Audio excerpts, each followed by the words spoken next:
தமிழராட்சி பார்த்துட்டு இருக்க எல்லாருக்குமே வணக்கம். சீமானவர்கள் இப்போ இருக்கிற இடத்த அவரு சும்மா சம்பாரிச்சிடல அப்படின்றது ஒன்று இருக்கு. அது பின்னாடி அவ்வளவு கடினமான சுச்சுவேஷன்ஸ் அவர் கடந்து வந்திருக்காரு அப்படின்றது இருக்கு. அவ்வளோ பேக் ஸ்டாபிங், அதாவது அவ்வளோ முதுகுல குத்துனதை அவர் கடந்து வந்திருக்காரு அப்படின்றதுல எந்த ஒரு மாற்றமே இருக்கக்கூடாது அப்படின்றது ஒன்று இருக்கு. தமிழகத்தில் அங்கீகரிக்கப்பட்ட கட்சிக்கு அழைப்பு விடுத்த தேர்தல் ஆணையம் அப்படின்றது ஒன்று இருக்கு. இந்த மேடையில சீமானவர்கள் போய் உட்காரும் போது சீமானவர்களுக்கு எவ்வளவு மகிழ்ச்சியா இருந்திருக்கும் அப்படின்றத யோசிச்சு பாருங்க. அவரு எவ்வளவு கஷ்டப்பட்டு இதை சம்பாரிச்சிருக்காரு அப்படின்றத நீங்க எதிரே பார்க்க முடியாது. அந்த அளவுக்கு மிகப்பெரிய ஒரு புரட்சியை சீமானவர்கள் செஞ்சிருக்காங்க அப்படின்றது ஒன்று இருக்கு. வெறும் வார்த்தைகள் இருந்த தமிழ் தேசியத்தை இன்னைக்கு தேர்தல் வழியாக 8% வாக்கு வாங்கி அதை வாக்கா மாத்தணும் அப்படின்றத பயங்கரமா சீமானவர்கள் உழைச்சிட்டு வந்துட்டு இருக்காரு அப்படின்றது ஒன்று இருக்கு. தமிழ் தேசியம் என்னைக்கு கொள்கைகள்ல இருந்து அரசா மாறுதோ அன்னைக்குதான் இங்க எல்லாமே மாறும் அப்படின்றதுல எந்த ஒரு மாற்றமே கிடையாது. எனவே இந்த காணொலி, இந்த போட்டோ சீமான் அவர்கள் அந்த அந்த அந்த ஸ்டேஜ்ல, அவ்வளவு பெரிய ஸ்டேஜ்ல சீமான் உட்கார்ந்து இருக்கும் போதே பயங்கரமா புல்லரிக்குது அப்படின்றது ஒன்று இருக்கு. சீமானவர்கள் எப்பயுமே சொல்றதுதான், 1000 முறை தோத்தவன் நானு,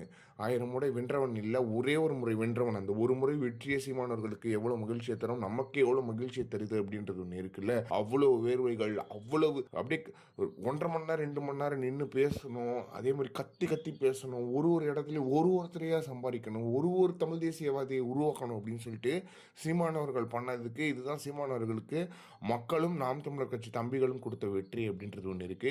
கூடிய சீக்கிரத்தில் தமிழ் தேசியம் அரசமைக்கும் அப்படின்றதுல எந்த ஒரு மாற்றமே கிடையாது. அண்ணன் இப்படி பார்க்கும்போது அவ்வளவு மகிழ்ச்சியா இருக்கு. எனவே இதை பத்தி நீங்க என்ன நினைக்கிறீங்க? அதே மாதிரி சீமானவர்கள் நாம் தமிழர் கட்சி சார்பா நிறைய கோரிக்கைகளை வச்சிருக்காரு தேர்தல் ஆணையத்துக்கு அப்படின்றதுலயும் ஒரு சூப்பரான விஷயமா இருக்கு. இதை பத்தி நீங்க என்ன நினைக்கிறீங்க அப்படின்றது மறக்காம சொல்லுங்க.